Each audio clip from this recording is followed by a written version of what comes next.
Since 1850, global CO2 emissions have increased 186 times, reaching over 36,500 megatons in 2019. The global atmospheric CO2 concentration reached an all-time high, and the last 5 years have been the hottest on record.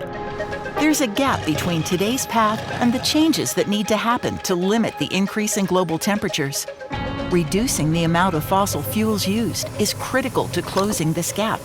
This is Energy Transition Unpacked. With more urgency around climate change, conversations are turning to energy transition. This happens by rapidly increasing the use of renewable energy to replace or offset the use of fossil fuels. In 2015, the impact of carbon emissions prompted governments to join the Paris Agreement. Since then, it has driven countries to embed sustainability into their economies.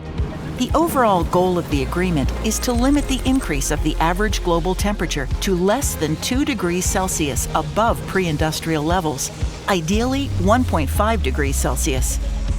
To do it, the world needs to achieve net zero carbon emissions by 2050. And in 2021, business leaders and policymakers came together at the United Nations Climate Change Conference to advance the transition to a low-carbon economy. Here, 40 countries and the EU agreed on a plan to speed up affordable and clean technology. The goal is to achieve breakthrough innovation across power, transportation, steel, hydrogen, and agriculture, all by 2030. Rapid decarbonization also requires changing how energy is produced and consumed.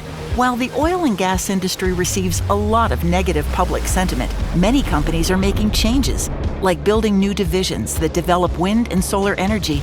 And more than 100 city and state governments and major car companies signed the Glasgow Declaration on Zero-Emission Cars and Vans, pledging to end the sale of internal combustion engines by 2035 in leading markets and by 2040 worldwide.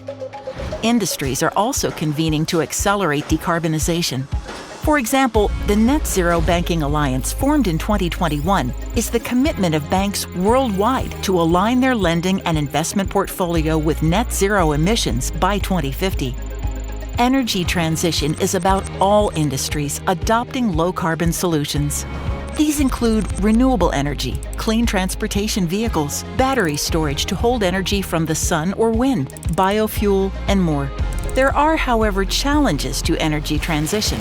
Supply of clean fuels is low, and solar and wind power aren't available 24 hours a day. There's also a lack of battery storage, and we're currently unable to produce enough clean energy to make an impact on carbon neutrality. Plus, clean energy production and storage can be very costly. Another common misperception is that energy transition means eliminating fossil fuels. But today's technology can't support that. It's likely that the world will still use fossil fuels in 2050. That's why the key to addressing climate change is about the dramatic reduction of fossil fuels. And carbon capture and storage has an important role to play in this. CCS involves taking CO2 from power stations or industrial sites and turning it into liquid that's injected underground to avoid entering the atmosphere. And all of these solutions require capital for further research and development. To reach net zero by 2050, about 45% of emission savings would come from technology that isn't available yet. While there are challenges to reaching net zero, COP26 demonstrated the urgency in addressing key questions to help the world transition to a low-carbon economy.